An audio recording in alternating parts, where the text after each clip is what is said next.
किंतु लगे अवलोकन गुरुवर सागर को लहराना, किंतु लगे अवलोकन गुरुवर सागर को लहराना। लेकिन सागर का लहराना सोच करके भी भाव क्या है? सोचन लगे से तुकिन बांधे रमा निवास, अचानक बड़े असमंजस में पड़े। सोचन लगे से तुकिन बांधे रमा निवास, अचानक बड़े असमंजस में पड़े। नाभा स्वामी के गुरु स्वामी अग्रदास, अचानक बड़े असमंजस में पड़े। नाभा स्वामी के गुरु स्वामी अग्रदास, अचानक बड़े असमंजस में पड़े। अब नाभा स्वामी जी बोलेंगे, नाभा जी गुरु चरणन में मृदु मधुरे वचन उचारे। नाभा जी गुरु चरणन में मृदु मधुरे वचन उचारे। लौटे गुरुवर प्रभु सेवा में मोहित लगो किनारे। लौटे गुरुवर प्रभु सेवा में मोहित लगो किनारे। गुरु जी चौंके ऐसी कौन करी अरदास, अचानक बड़े असमंजस में पड़े। गुरु जी चौंके ऐसी कौन करी अरदास, अचानक बड़े असमंजस में पड़े। नाभा जी ने कहा, सरकार नैया किनारे लग चुकी है, प्रभु सिर झुकाए प्रतीक्षा कर रहे।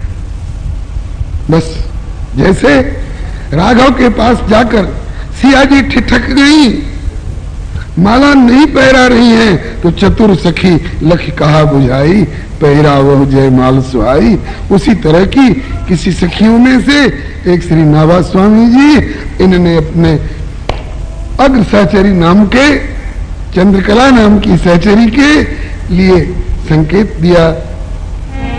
गुरु जी चौंक गए, इन मेरे मन के व्यापार को नैया किनारे लग गई। प्रभु सिर झुकाए प्रतीक्षा में है। मेरे मन के व्यापार को समझने वाला कोई दूसरा सिद्ध आया क्या? चौंक करके गुरुदेव ने आंखें खोली, चारों तरफ देखा, कोई दिखाई नहीं पड़ा। बालक खड़ा है, नारायण दास। सोचा शायद आकाशवाणी हुई हो, निर्णय लेने के लिए पूछ बैठे। बस नैया किनारे लग चुकी है, प्रभु सिर झुकाए प्रतीक्षा में है। ये ऐसा किसने कहा? तब ये नहीं कहा ख्याति ठोकते हुए कि मैंने कहा। भक्ति जगत में मैं शब्द का प्रयोग है ही नहीं। जब मैं था तब हरि नहीं।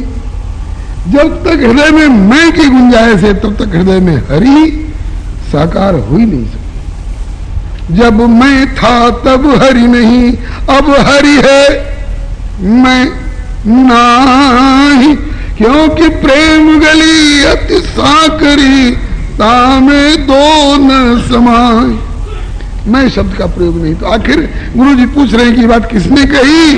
हाँ, बोले कि बालक वही, आपका वही बालक। कौन? बालक वही सीख दे जाको शिशुपन ते प्रतिपाले। बालक वही सीख दे जाको शिशुपन ते प्रतिपाले। गुरुदेव आपका वही बालक है जिसको आपने नन्हे 5 वर्ष के शैशव से ही आपने शीत प्रसाद दे दे करके पाला है। नारायण दास ने ये बात कही, बालक वही सीथ दे जाको शिशुपन ते प्रतिपाले। गुरु गंभीर विचारे या के ही के ताले। गुरु गंभीर विचारे आगे के फूल भय भाले। मन में उपजो अति आचर्य हर्ष विश्वास, अचानक बड़े असमंजस में पड़े। मन में उपजो अति हर्ष उल्लास, अचानक बड़े असमंजस में पड़े। मन में उपजो अति आचर्य हर्ष उल्लास, अचानक बड़े असमंजस में पड़े। मन में उपजो अति आचर्य हर्ष उल्लास, अचानक बड़े असमंजस में पड़े। आचर्य तो इस बात का हुआ कि स्वाभाविक तो यही शिष्य के मन की गुरु ले जान। स्वाभाविक तो है कि शिष्य के मन की गुरु जाए सुनने, लेकिन स्वाभाविक तो यही शिष्य के मन की गुरु ले जान, और गुरु के मन की शिष्य समझ ले यह आश्चर्य महान। गुरु को ही उलसायो लख के शिष्य विकास, अचानक बड़े असमंजस में पड़े। गुरु को ही उलसायो लख के शिष्य विकास, अचानक बड़े असमंजस में पड़े। शिष्य के मन की गुरु समझ ले ये स्वाभाविक है, लेकिन आज गुरु के मन की शिष्य समझ गया इतनी कम उम्र में। इससे आश्चर्य भी हुआ और हर्ष भी हुआ। आपका लगाया हुआ पौधा आम हो अमरूद हो 5 साल से सींच रहे थे और उसमें इस बार फल लग गया और डाली डाली में फल लग गया, कितनी खुशी होगी आपको। इससे भी ज्यादा खुशी हुई आज मेरे द्वारा रोपे हुए इस बालक रूप पौधे में ये फल लग गया। क्या फल लगा? बलिहारी बोले कि उघर ही विमल विलोचन ही के, मिटई दोष दुख भव रजनी के, सूझे रामचरित मन मानिक, गुप्त प्रगट जह जो जय खानिक, अथवा सम जम नियम फूल फल ज्ञाना, और हरिपद रति रस हुए बखाना। अस्तु। उसी समय गुरुजी ने आज्ञा दी। गुरुजी ने आज्ञा तो बाद में दी, पहले डरे। गुरुजी डरे कि कहीं इसे अपनी सिद्धाई का अहम न हो जाए, और अपने लिए डरे कि कहीं अपनी गुरुताई का अहम न हो जाए कि हमने एक शिष्य को इतना योग्य बना दिया। इस अभिमान रूपी शत्रु से बचने के लिए इन्होंने निरभिमानता की ढाल ली, संतों की कृपा की ओट ली। आज्ञा दई भई यह तो पे महत कृपा संतन की, आज्ञा दई भई यह तो पे महत कृपा संतन की, कि दीख्यो सिंधु पोत ही भासी लीला रघुनंदन की, दीख्यो सिंधु पोत ही भासी लीला रघुनंदन की। अब बाणी से कीजे संतन चरित प्रकाश, अचानक बड़े असमंजस में पड़े। अब बाणी से कीजे संतन चरित प्रकाश, अचानक बड़े असमंजस में पड़े। नाभा स्वामी के गुरु स्वामी अग्रदास, अचानक बड़े असमंजस में पड़े। नाभा स्वामी के गुरु स्वामी अग्रदास, अचानक बड़े असमंजस में पड़े। गुरुजी ने आज्ञा दी, बेटा तुम जयपुर में खड़े खड़े समुद्र में डूबते हुए जहाज को देख सके, और साकेत धाम में सिर झुकाकर बैठे हुए राघवेंद्र सरकार तुमको दिखाई पड़े, ये क्या है? बोले जिन संतों की तुमने इतने प्रेम से सेवा की है उस सेवा का यह परिणाम है, उनकी कृपा का यह परिणाम है। न तेरा कोई चमत्कार है न मेरा कोई चमत्कार है, ये उन संतों की कृपा है। इसलिए जिन संतों की कृपा से तुमको ये अंतर्दृष्टि प्राप्त हुई है, इस अंतर्दृष्टि का उपयोग उन्हीं संतों का गुणगान करने में प्रयोग करो। श्री हरे नमः। जो सिर सौंप्या राम को सो सिर भया सनाथ, दादू दय उऋण भया जिसका तिसके हाथ। जिससे प्राप्त जो वस्तु उनको उनकी सेवा में अर्पित कर दो, उसकी सार्थकता हो जाएगी, तुम्हारी उऋणता सिद्ध होगी, पूर्ण कृपा होगी। और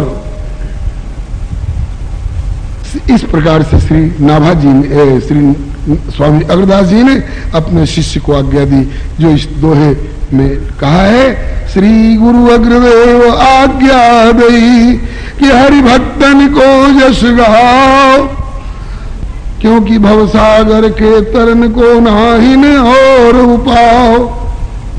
और श्री नाभा स्वामी जी इस पर अपनी असमर्थता व्यक्त करेंगे और गुरु जी फिर उनको प्रोत्साहित करेंगे। ये प्रसंग हम लोग कल पूर्वान्ह की इसी बैठक में स्मरण करेंगे।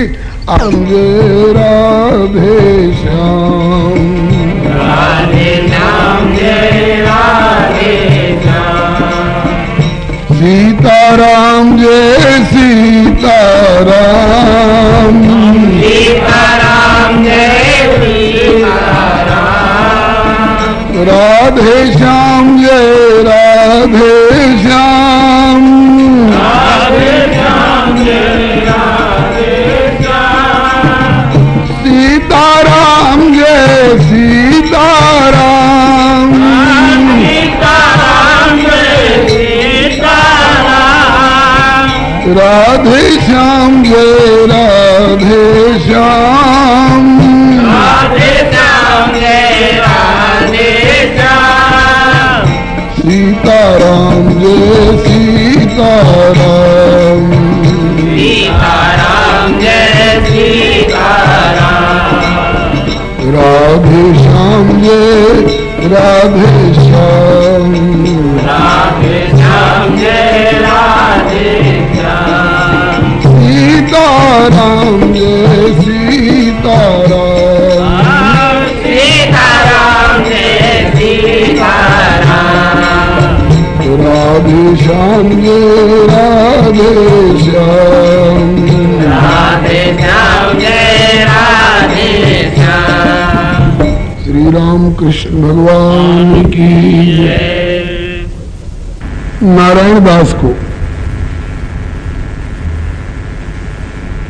नाम है नारायण दास, लेकिन इनकी नाभि गंभीर बुद्धि को देखकर लोगों ने इन्हें नाभा स्वामी कह करके संबोधन किया, इनको आज्ञा की। कब आज्ञा की वाली बात आप लोग सुन चुके हैं।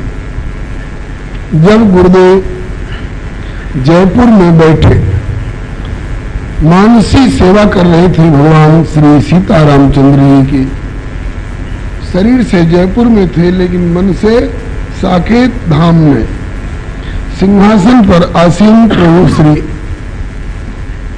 रामचंद्र जी की सेवा कर रहे थे। शीथ दे जाको शिशुपन ते प्रतिपाले, बालक वही शीश दे जाको शिशुपन ते प्रतिपाले, गुरु गंभीर विचारे किया के खुल गए ताले, गुरु गंभीर विचारे आके खुल गए ताले, मन में उपजो अति आचरज हर्ष उल्लास, अचानक बड़े मन में उपजो अति आचरज हर्ष उल्लास, अचानक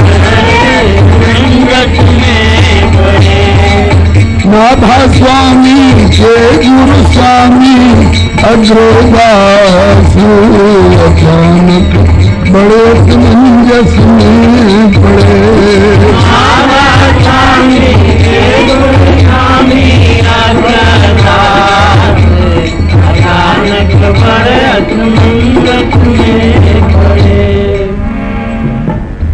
गुरु जी ने पूछा, बेटा ये बात किसने कही है? तो बोले कि वही जौन पालो सीथ दे दे सुकुमार सो। मूल पंक्ति पर भी विचार करते चले। लोचन उघार, गुरु जी ने लोचन उघार करके निहार चारों ओर देखा, कोई दिखाई नहीं पड़ा। वही बालक शिष्य पंखा जल रहा है। तो कही बोलो कौन? पूछ बैठे कि वक्त ये बात किसने कही है? तो बालक बोला, वही जौन पालो सीठ दे दे सुकुमार सो। आपके उसी बालक ने कही है सरकार, जिसको आपने बचपन से उच्छिष्ट प्रसाद दे दे करके पालन पोषण किया है। अचरज दयो गयो, यहाँ लो प्रवेश भयो। गुरु जी को अचरज भयो, बड़ा भारी आश्चर्य हुआ। और नयो आश्चर्य भयो, नयो आश्चर्य का भाव गुरु जी बतलाते थे कि शिष्य के मन की गुरु जी समझ जाए ये तो स्वाभाविक है, लेकिन गुरु जी के मन के भावों को इतनी कम उम्र में यह शिष्य समझ गया, इस बात पर आश्चर्य हुआ और हर्ष भी हुआ। जैसे किसी के लगाए हुए पौधे में 2 साल से 4 साल से पौधे का सेवन करते आ रहे थे और किसी साल फल लग जाए तो खुशी होती है, आहा हा, इतने दिन से जिस वृक्ष का हम सेवन कर रहे थे उसमें फल लग गया। आज बालक को ये योग्यता हो गई कि जयपुर में बैठे बैठे साकेत धामगत प्रभु की अनुभूति हुई और समुद्रगत नैया का अनुभव हुआ और कृपा का झोंका देकर नैया को बचा भी दिया। स्वाभाविक तो यही शिष्य की मन के गुरु ले जान, स्वाभाविक तो यही शिष्य के मन के गुरु ले जान। और गुरु के मन की शिष्य समझ ले यह आश्चर्य महान। गुरु के मन की शिष्य समझ ले आश्चर्य महान। गुरु को ही उलझायो, गुरु को ही उलझायो लख के शिष्य विकास। अचानक बड़े संकट में पड़े, गुरु को ही उलझायो लख के शिष्य विकास। अचानक बड़े संकट में पड़े। नाभा स्वामी के गुरु स्वामी अग्रदास। अचानक बड़े असमंजस में पड़े। नाभा स्वामी के गुरु स्वामी अग्रदास। अचानक बड़े असमंजस में पड़े। इतनी कम उम्र में इसका इतना विकास हुआ, ये सिद्ध पुरुषों की तरह अभ्यंतर की बातों को समझने लगा। उभर ही विमल विलोचन ही के, मिट ही दोष दुख भव रजनी के। सूझहि रामचरित मानिक, गुप्त प्रगट जह जो जी खानिक। हम लोग रामचरितमानस में सुनते हैं, गुरुपद रज मृद मंजुल अंजन, नयन अमी दृगदोष विभंजन। इसका प्रयोग करने से गुरु जी के संतों के चरणों की रज का प्रयोग हम करेंगे अपने जीवन में, चरणोदक के रूप में सिर पर धारण करके, नेत्रों में लगा करके, हृदय से लगा करके, तो उभर ही विमल विलोचन ही के, हृदय के नेत्र उभरेंगे और विमल होंगे, उसमें किसी तरह का मल विकार दोष नहीं रहेगा हृदय की आंखों में। और हम लोग भरसक तो कुछ प्रयोग ऐसा करते नहीं है, और अगर कुछ किया भी तो बहुत दिन बीत जाते हैं, वर्षों बीत जाते हैं, 50-50 वर्ष के, 100-100 वर्ष के हो गए, लेकिन हृदय के लोचन जल्दी खुलते नहीं है। और इस बालक को इतनी कम उम्र में हृदय की आंखें खुल गई। श्री हरेणु काशी के एक श्री रामायणी में डॉक्टर श्रीनाथ मिश्र जी वो कहा करते हैं कि एक बार भागवत सुनी, एक बार भागवत सुनी, भय परीक्षित पार। परीक्षित जी एक बार भागवत की कथा सुनकर भवसागर से पार लग गए।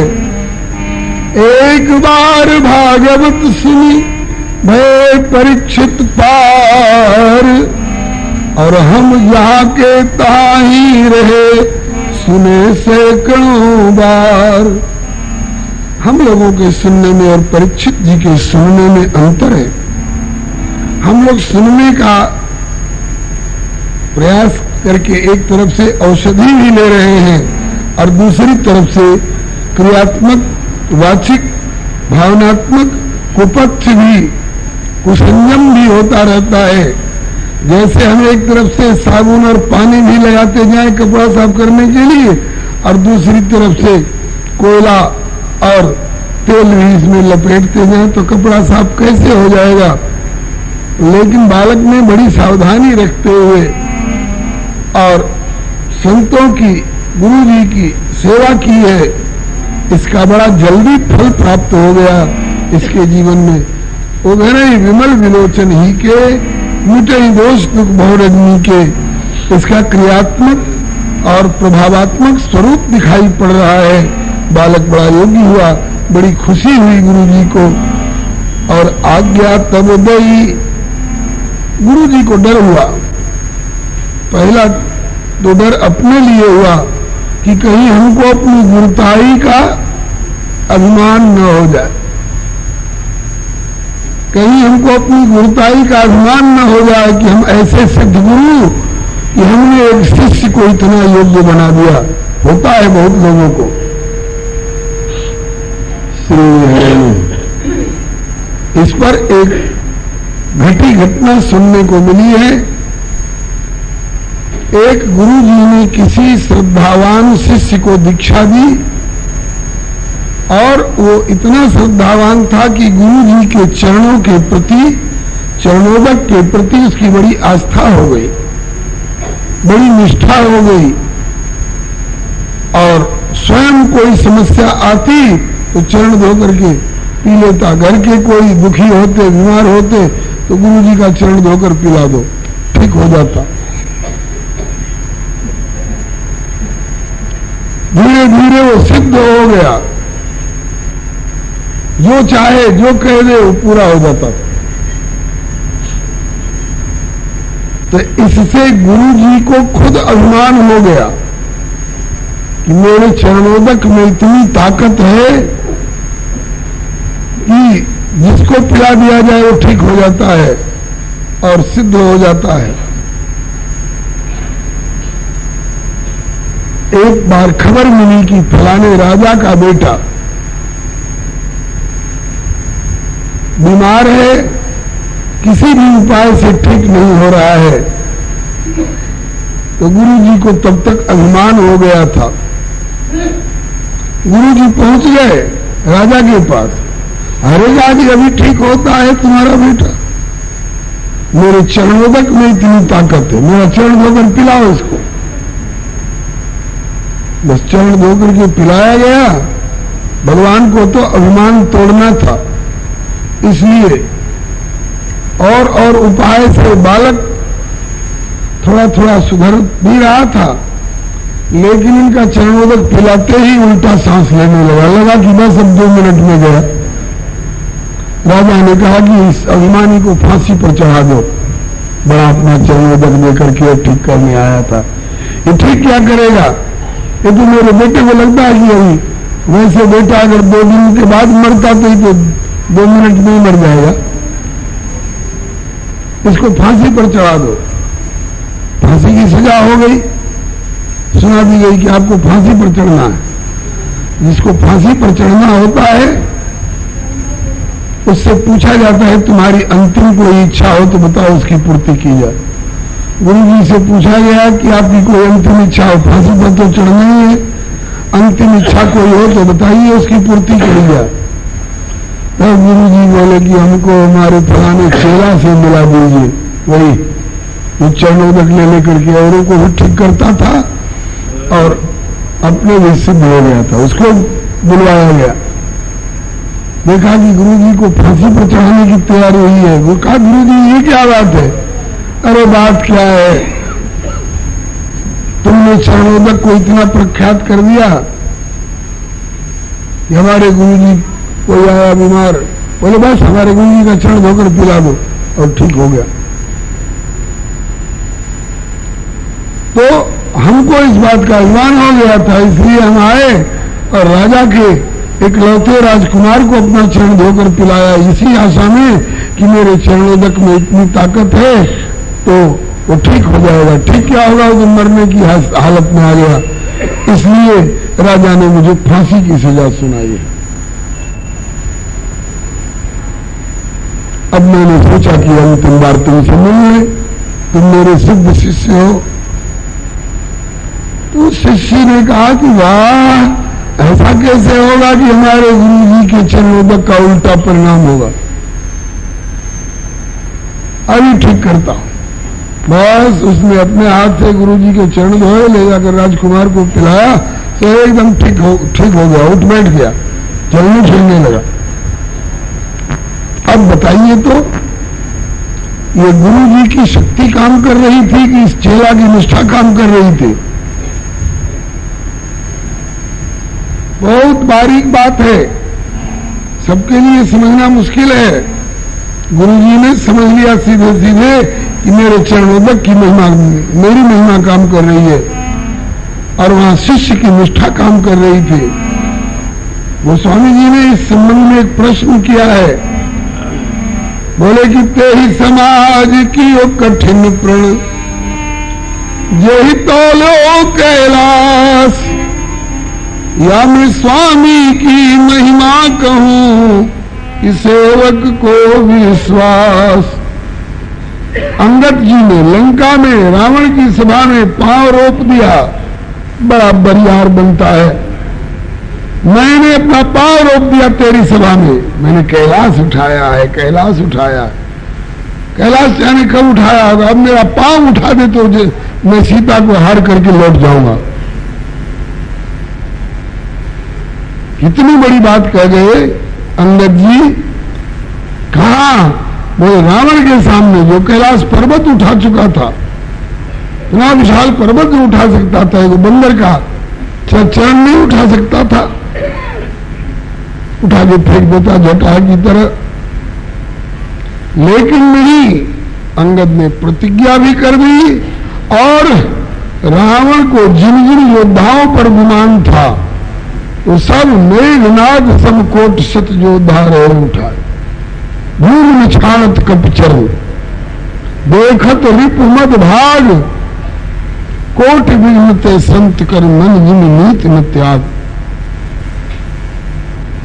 वो कोई भी वीर नहीं हिला सका अंगद के चरण को।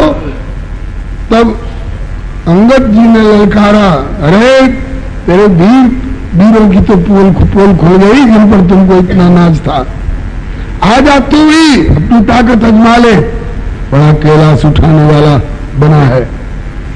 तब उठा आप कप के परचारे, उठा आप कप के ललकारे, जो चाहा कि पकड़ू अंगद का चरण उठाकर समुद्र में फेंक दो, तब तक गहत चरण कह बाल कुमारा, मन तब गहे न तोर उबारा।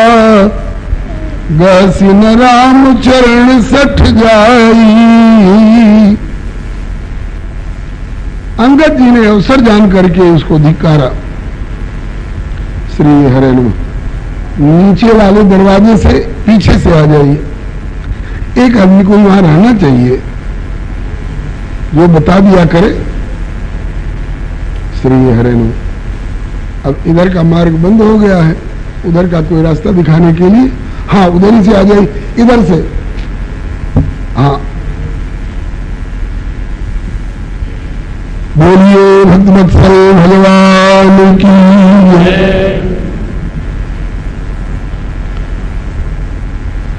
अंगद जी ने कहा कि रे नीच, मेरा पैर पकड़ने आ रहा है, अगर इसी तामस में आकर के चाहे श्रद्धा में मेरे चरण पकड़ने से तेरा उद्धार होगा, थोड़े चरण पकड़ना है तो जा, प्रभु श्री राम के काटती है तो नीचे वाली धार काम कर रही है कि ऊपर वाली काम कर रही है? दोनों धार काम करती है, तब कैंची काटती है। इसी तरह से सेवक में निष्ठा भी चाहिए, विश्वास भी चाहिए, और स्वामी में महिमा भी होनी चाहिए। यहाँ दोनों बात है, यहाँ स्वामी की महिमा भी काम कर रही है और अंगद की निष्ठा भी काम कर रही है। बहुत लोग कहते हैं कि क्यों जी, अंगद को क्या अधिकार था कहने के लिए कि हम सीता को हार के चले जाएं? तो कोई कोई महात्मा कहते हैं कि उस समय अंगद नहीं बोल रहे हैं, अंगद के भीतर स्वयं श्री राघव बोल रहे हैं। राघव की महिमा बोल रही है, प्रभु का प्रताप बोल रहा है, और निभा लिया, रावण को लज्जित होना पड़ा। जैसे गुरु जी को अभिमान हो गया कि मेरे चरणोदक में इतनी ताकत है, ठाकुर जी ने उनका अभिमान झुका दिया। अभिमान मत करना गुरु जी कि मेरे चरणोदक में इतनी ताकत है। ठीक है, आपके चरणोदक की महिमा है, लेकिन तुम्हारे शिष्य की निष्ठा भी काम कर रही है। अब शिष्य को अभिमान न हो जाए कि गुरु जी की महिमा काम नहीं कर सकी, मेरी निष्ठा ने चमत्कार दिखाया। ये दोनों ओर खतरा की संभावना है, तो ये खतरा न हो इसलिए बलिहारी गुरु जी ने ओट लिया। श्री स्वामी अग्रदास जी की बात अब कही जा रही है। स्वामी श्री अग्रदास जी महाराज ने, पीछे से आइए आप लोग, पीछे से आओ। श्री कृष्ण गोविंद हरे मुरारे, हे नाथ नारायण वासुदेव।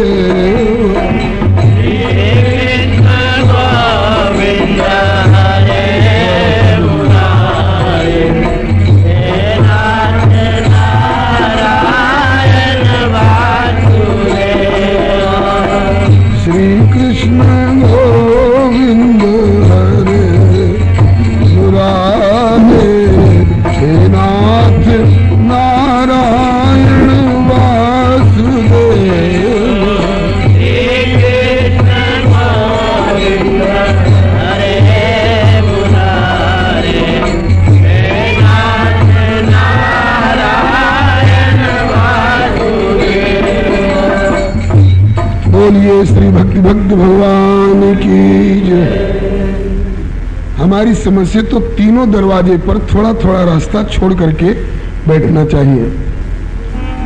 हाँ, थोड़ा थोड़ा बाएं दाएं, बहुत जगह है, थोड़ा उधर, अरे रास्ता छूटा हुआ है उसको भी आप भर रहे हैं,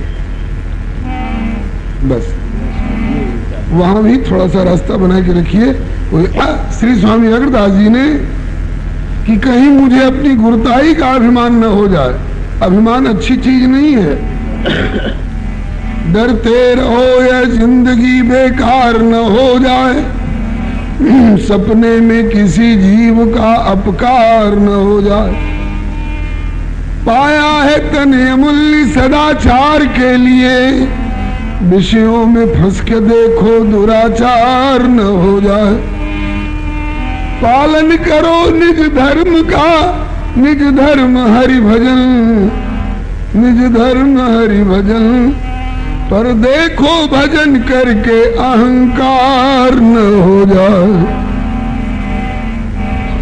मंजिल असल मुकाम की तय करनी है तुम्हें, जग ठग नगर में फंस के गिरफ्तार न हो जाए। माधव लगी है बाजी माया मोह जाल से, धोखे में पड़ के देखो कहीं हार न हो जाए। भैया देखो कि भजन करके अहंकार न हो जाए। गुरु जी ने अहंकार के प्रहार से बचने के लिए ये ढाल लिया, अपने को भी बचाया और शिष्य को भी बचाया। अपने मन को समझाया कि अग्रदास अपनी योग्यता का ये फल मत समझना कि मैंने एक शिष्य को इतना योग्य बना दिया। तुम्हारे यहाँ जितने संत आते हैं उनका भी अनुग्रह है, उनका चरणोदक लिया है। श्री हरे नमः। ठीक है, ग्वाल बालों ने भी लठिया लगाई है गोवर्धन में, लेकिन अगर ये कहें कि कन्हैया तू कौन गिनती में है, हमने लठिया पर अपने गोवर्धन पर्वत रोक रखा है। कन्हैया ने हाथ उठाए, हाथ नीचे किए, बोले अब संभाल के दिखा। अरे अरे भैया हम पे ना सब रहे। तो किसी बात का अहंकार मत करना। अगर कहीं किसी की कोई बात दिखाई पड़ती है चमत्कार वाली, दुनिया को चकित कर देने वाली, तो वह किसी से उधार मिली है। उपनिषद में एक कथा आती है, एक बार देवताओं में और असुरों में संग्राम छिड़ता रहता है। कभी देवता जीतते हैं, कभी दैत्य जीतते हैं। उस बार देवता लोग जीत गए थे। यहां तक तो खुशी की बात थी, लेकिन जीतने के बाद देवता लोग आपस में लड़ने लग गए। पवन देव बोले कि मेरी ताकत से जीत हुई है, अग्निदेव बोले कि मेरी ताकत से जीत हुई है। अब ये कैसे पता चले कि इन दोनों में ज्यादा ताकत किसकी है? अब दोनों आपस में भिड़ गए। अग्नि कहे कि मेरी ताकत सबसे ज्यादा है, पवन देव कहे कि मेरी ताकत सबसे ज्यादा है। अब दोनों अपनी अपनी ताकत दिखाने लग जाएं, खूब जोर की आग हो और खूब जोर का अंदर चल जाए, तो बताइए गांव का गांव जलेगा कि नहीं? लगा कि सारा संसार जल जाएगा। भगवान ने उनका अभिमान तोड़ने के लिए एक यक्ष के रूप में आकर दर्शन दिया। कहा कि क्यों लड़ रहे हो? बोले अपनी अपनी ताकत आजमाने के लिए, अपना अपना प्रभाव दिखाने के लिए। कहा कि तुम अपनी ताकत आजमाओगे और प्रभाव दिखाओगे और सारे संसार को जला डालोगे और उड़ा डालोगे, तो ऐसी ताकत किस काम की, ऐसा प्रभाव किस काम का? और जो दो व्यक्ति आपस में लड़ते हैं और आपस में फैसला न हो सके तो किसी तीसरे से फैसला करा लेना चाहिए। बोले हमारा फैसला कौन कर सकता है? जो हम दोनों से ज्यादा ताकतवर होगा वही ना। कहा कि कहो तो मैं फैसला कर दूं अभी। कहा कर दो।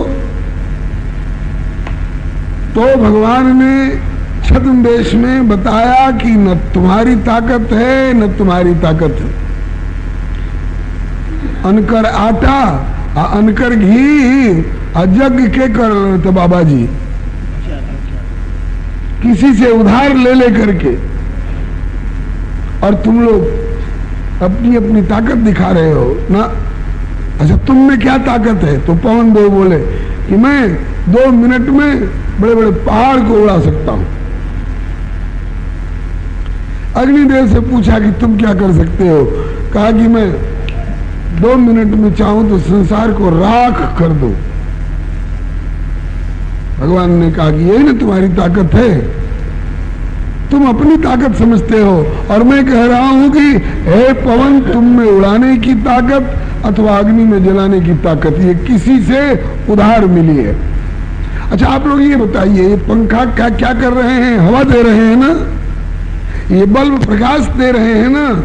लेकिन अगर पावर हाउस कह दे कि हमने अपनी लाइन काटी और बेटे तुम हवा दे करके दिखाओ, तुम बल्ब प्रकाश करके दिखाओ, तो पावर हाउस अपनी लाइन काट ले तो ये बल्ब प्रकाश इतना भी दे सकेगा, ये पंखे इतनी भी हवा दे सकेंगे?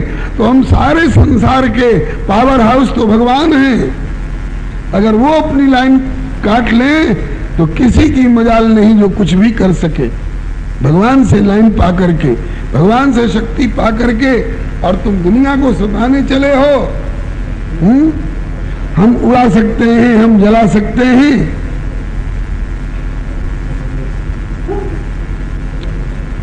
अरे सरकार है ना आतंक तो नहीं, अगर है घुस गए लोग ना अपना जगह छोड़ ले गए, लोग बैठे नहीं खे आवत अभी तक।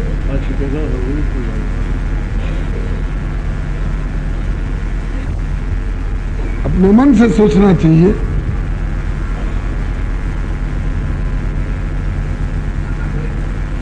भगवान ने कहा कि न तेरी ताकत है जलाने की, न तेरी ताकत है उड़ाने की, किसी और की ताकत है लेकर के और तुम लोग राजा बने हुए हो।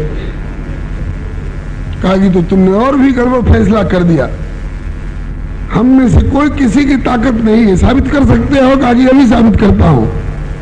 भगवान ने दोनों की ताकत खींच ली अपनी, पावर हाउस ने अपनी लाइन काटी और दोनों के बीच में वो खौर रख दिया, इतना बड़ा पतई घास की, वो भी सूखी, और कहा कि अग्नि अगर तेरी ताकत है जलाने की तो तुम संसार को क्या जलाओगे, इस खौर को, इस पतई को, सूखी पत्ती को जला करके दिखाओ। अग्निदेव पूरी ताकत लगा के पसीने पसीने हो गए और खर को नहीं जला सके। पवन देव से कहा कि पवन तुम उड़ा करके दिखाओ। उस ताकत वाले ने अपनी ताकत वापस ले ली, अब तुम उड़ा करके दिखाओ। पवन देव पसीने पसीने हो गए, हाँफने लगे, और वो एक छोटा सा खर, सूखा, सूखी घास का पत्ता नहीं उड़ा। तब दोनों चरणों में गिरे और बोले कि प्रभु आप हो कौन? तब भगवान प्रकट हो गए, मैं हूं नारायण, मैं हूं श्री हरि। मेरी ताकत से सूरज प्रकाश दे रहे हैं, मेरी क्षमता से चंद्रमा चांदनी दे रहे हैं, और तुम लोग लड़ रहे हो, मर रहे हो कि हमने किया, हमने किया, हमने किया। तो कहने का तात्पर्य ये कि जो सज्जन होते हैं वो सोचते हैं कि कुछ बढ़िया काम हो गया, तो ये नहीं कि मैंने किया, गुण तुम्हार, अच्छा काम हो गया तो हे प्रभु आपकी कृपा से। हम इस लायक कहां थे? हनुमान जी तो लंका जला के आए हैं।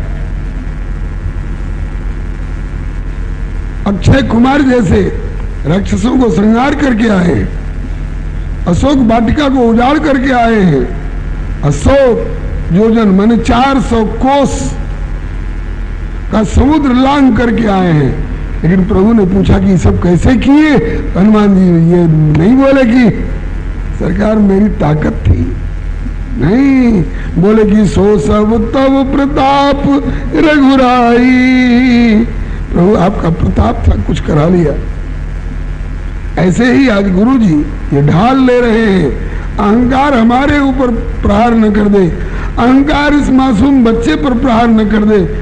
इसलिए गुरु जी आज्ञा तब दई भई तो पे साधु कृपा, आज्ञा तब दई भई तो पे साधु कृपा, आज्ञा तब दई भई तो पे साधु कृपा, आज्ञा तब दई भई तो पे साधु कृपा, उन्हीं को रूप गुण कहो ही ये भाव को, उन्हीं को रूप गुण कहो ये भाव को, आज्ञा दई भैया तो पे महत कृपा संतन की, आज्ञा दई भैया तो पे महत कृपा संतन की, बेटाए तेरे ऊपर संतों की महत कृपा हुई है। क्या कृपा हुई? आज्ञा दई भैया तो पे महत कृपा संतन की, आज्ञा दई भैया तो पे महत कृपा संतन की, दिख्यो सिंधु पोत ही भासी लीला रघुनंदन की, दिख्यो सिंधु पोत ही भासी लीला रघुनंदन की, देखो सिंधु पोत ही भासी लीला रघुनंदन की,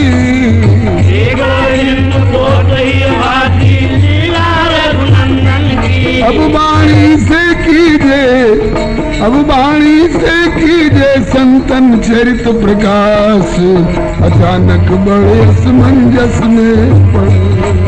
वाणी से कीजे संतन चरित प्रकाश, अचानक बड़े असमंजस में पड़े। वाणी से कीजे, अब वाणी से कीजे संतन चरित प्रकाश, अचानक बड़े असमंजस में पड़े। वाणी से कीजे संतन चरित प्रकाश, अचानक बड़े असमंजस में पड़े। नाथा स्वामी के गुरु स्वामी अग्रदास, अचानक बड़े असमंजस में पड़े। नाथा स्वामी के गुरु स्वामी अग्रदास, अचानक बड़े असमंजस में पड़े। राजा रामचंद्र स्वयं भगवान है, लेकिन कहीं भी कोई माई का लाल बता देगा जो अपने मुंह से कभी कहे हो कि अरे मैंने शिवजी का धनुष तोड़ा है, क्या समझ रखा, मैंने परशुराम जी को अपने सामने झुकाया है, क्या समझ रखा है, मैंने एक बाण में बाली को मारा है, तुमने हमें समझा क्या है। कभी राम जी ने कहा है अपने मुख से? जब राम जी ऐसा नहीं कहते तो राम जी के भगत लोग कैसा कहते कहेंगे? यही तो शिक्षा लेनी है। श्री स्वामी अग्रदास जी बोले कि बेटा तेरे ऊपर संतों की कृपा हुई है, और संतों की कृपा से तुम्हारी हृदय की आंखें खुली हैं भीतर की। तो जिन संतों की कृपा से ये तुम्हारी हृदय की आंखें खुली हैं,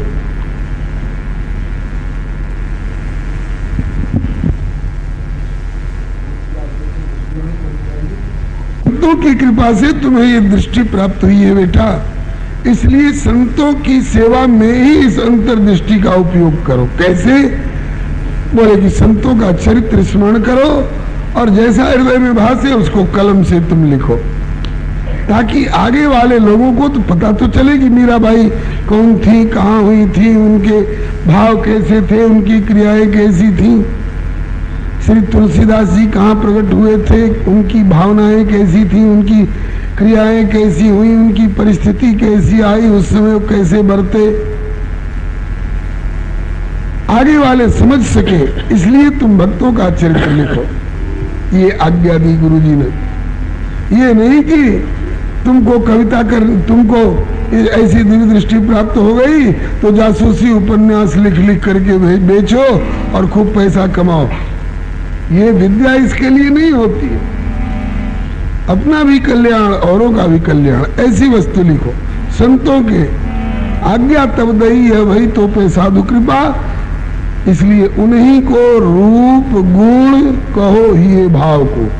तीन चीज का वर्णन करने को कहा। संतों का स्वरूप कैसा होता है? ये कंठ लग्न तुलसी नलिनाक्ष माला, ये बाहुमूल परिचिन्नित शंख चक्रा, ये वा ललाट फलके लसदुर्द पुंड्रास्ते वैष्णवा भुवन माश पवित्रयंती। बानो बड़ो दयाल को तिलक छाप और माल, कालू कहेगी जम डरे और भय माने भूपाल। ये बाहरी साधुता का वेश है, और भीतरी बोले भीतरी क्षमा, दया, श्रद्धा, विश्वास, प्रेम, भक्ति, ज्ञान, वैराग्य इत्यादि ये दिव्य गुण जो भीतर के हैं, ये साधुता का लक्षण। तो संतों का रूप वर्णन करो, संतों का गुण वर्णन करो, और तीसरी बात कहो ही ये भाव को। संतों के हृदय के भीतर वाले भाव जो है उनका वर्णन करो। दूसरा कोई होता कहता कि अभी करता हूं, अभी ये तो मेरे बाएं हाथ का खेल है। नहीं नहीं नहीं, श्री नाभाजी ने झट हाथ जोड़ लिए, बोलो कर जोर, बोलो कर जोर या को पावत न और छोर। बोलो कर जोर या को पावत न और छोर। बोलो कर जोर या को पावत न और छोर। बोलो कर जोर या को पावत न और छोर। गाऊं राम कृष्ण नहीं पाऊं दाव को। गाओ राम कृष्ण नए पाऊ भक्ति दाव को। गाऊं राम कृष्ण नहीं पाऊं भक्त दाव को। गाओ राम कृष्ण नए पाऊ भक्ति दाव को। ना भाग कहे कठिन है गुरुवर संतन के गुणगानो। ना भाग है कठिन है गुरुवर संतन के गुणगानो। ना भाग कहे कठिन है गुरुवर संतन के गुणगानो। और ना भाग है कठिन है गुरुवर संतन के गुणगानो। गूढ़ अगम्य भाव संतन के मैं बालक किम जानो। गूढ़ अगम्य भाव संतन को मैं बालक किम जानो। गूढ़ अगम्य भाव संतन को मैं बालक किम जानो। गूढ़ अगम्य भाव संतन को मैं बालक किम जानो। गाऊं राम कृष्ण के लीलाल चरित विलास अचानक बड़े असमंजस में पड़े। गाओ राम कृष्ण के लीला चरित विलास अचानक बड़े असमंजस में पड़े। गाऊं राम कृष्ण के लीला चरित विलास अचानक बड़े असमंजस में पड़े। गाओ राम कृष्ण के लीला चरित विलास अचानक बड़े असमंजस में पड़े। नाथा स्वामी के गुरु स्वामी अग्रदास अचानक बड़े असमंजस में पड़े। नाथा स्वामी के गुरु स्वामी अग्रदास अचानक बड़े असमंजस में पड़े। बोलिए भगवत्सल भगवान की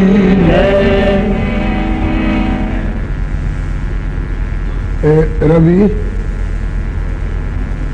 तू एक काम करो, कृष्ण के लीला चरित विलास अचानक बड़े असमंजस में पड़े। गाओ राम कृष्ण के लीला चरित विलास अचानक बड़े असमंजस में पड़े। नाथा स्वामी के गुरु स्वामी अग्रदास अचानक बड़े असमंजस में पड़े। नाथा स्वामी के गुरु स्वामी अग्रदास अचानक बड़े असमंजस में पड़े। आप लोग आगे बढ़ आइए। बोलो वो गुरुजी ने आज्ञा दी कि बेटा ये संतों की तेरे ऊपर कृपा हुई जो तेरी अंतर्दृष्टि भीतर की आंखें खुल गई और तुम्हें यहीं बैठे बैठे समुद्र का जहाज दिखाई पड़ रहा है। यहीं बैठे बैठे साकेत धाम के सिर झुकाए हुए श्री राम जी दिखाई पड़ रहे हैं। अब इस दिव्य दृष्टि का उपयोग संतों का गुणगान करने में लगाओ। नाभाजी ने कहा कि गुरुदेव बहुत कठिन काम है ये, संतों का गुणगान करना, संतों के हृदय का भाव कहना। गाओ राम कृष्ण का गुणगान तो कर लूंगा क्योंकि वेदों में पुराणों में इतिहासों में वर्णित है। बक्सर जाए ताड़ी का मारे स्वामी, बक्सर जाए ताड़ी का मारे स्वामी, मुनि जी के जाके कराए न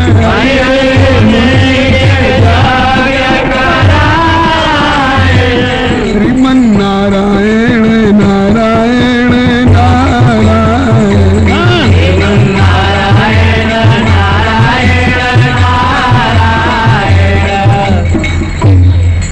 बहुत पुराना भजन है, इस ढंग से कोई गा गए। अब हमसे कोई कहे कि आप भी गाइए इसको, तो हम कहेंगे कि आके बक्सर में रघुवर कमाल कहिले, आके बक्सर में रघुवर कमाल कमाल कइले आंख बंसर में। अरे तारिका के मार के सुबाहू के जार के, तारिका के मार के सुबाहू के जार के, तारिका के मार के सुबाहू के जार के, तारिका के मार के सुबाहू के जार के, पूरी असुरन के बवाल कइले आके बंसर में रघुवर। असुरन के बवाल कइले आके बंसर में रघुवर। कमाल कइले आके बंसर में, कमाल कइले आके बंसर में रघुवर। यज्ञ करवाई यज्ञ करवाई सबकी कुटिया में जाई जाई, यज्ञ करवाई सबके कुटिया में जाई जाई, यज्ञ करवाई सबके कुटिया में जाई जाई, यज्ञ करवाई सबके कुटिया में जाई जाई।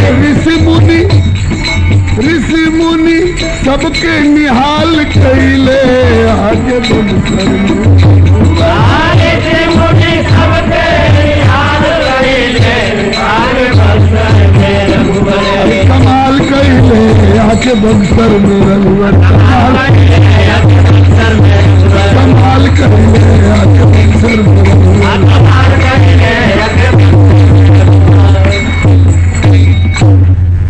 तो केहू कोनो तरह से गाए, कोई किसी तरह से गाए, तो पहले से गाते आ रहे हैं लोग तो उसको हम अपने ढंग से गा लेंगे। लेकिन जो प्रभु की रामकृष्ण की लीला प्रकाशित है उसको तो सब गा लेंगे, लेकिन संतों के हृदय का भाव वो तो ऐसी छिपी हुई वस्तु है गुरुदेव कि उसको कौन गा सकता है। बड़े बड़े लोग जब हार जाते हैं, एगो भरत जी के हृदय का भाव गाइए, क्या कोई गाएगा?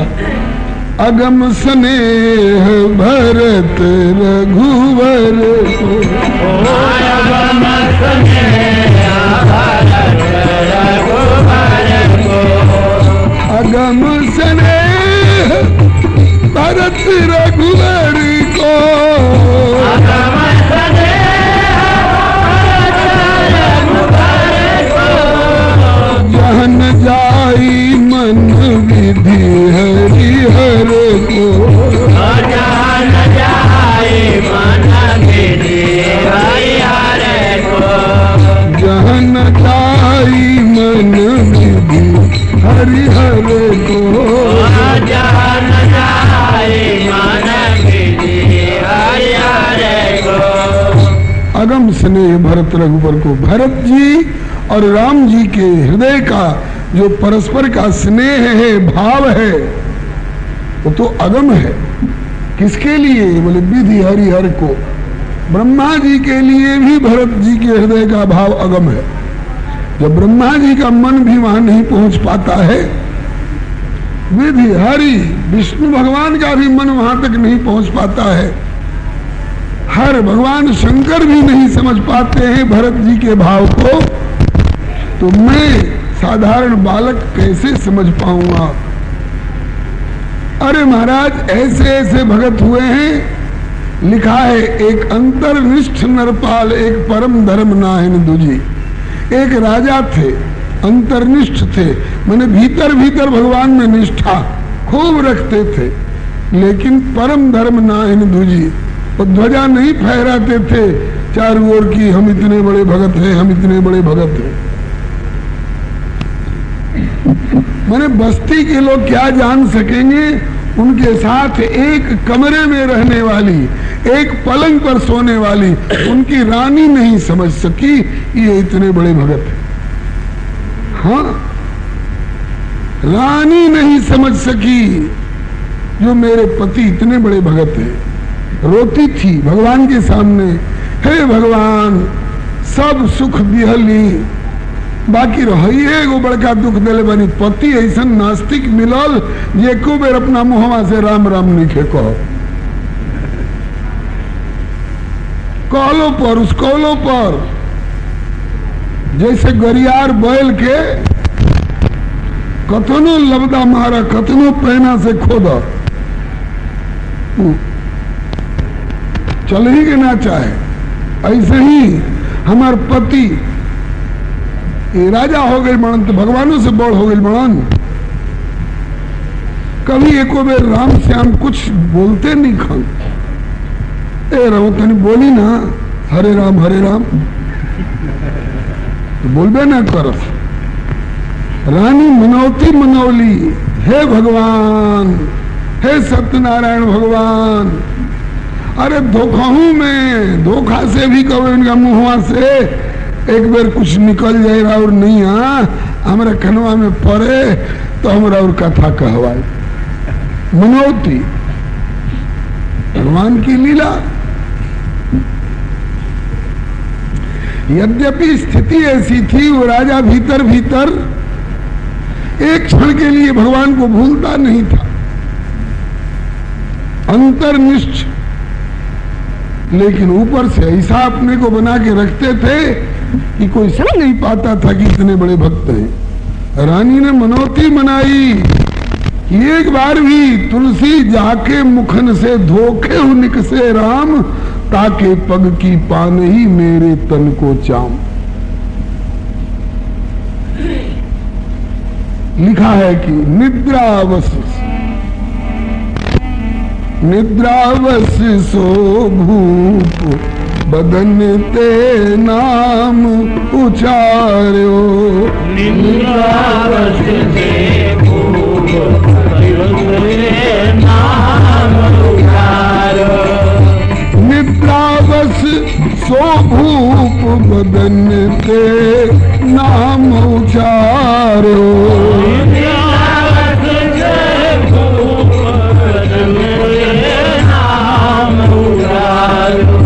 रानी पति पर रीझ बहुत वस ता परवारो। रानी पति पर रीझ बहुत वस ता परवारो। एक दिन राजा जी सो रहे थे, घोर निद्रा में थे। जागृत से ऊपर उठकर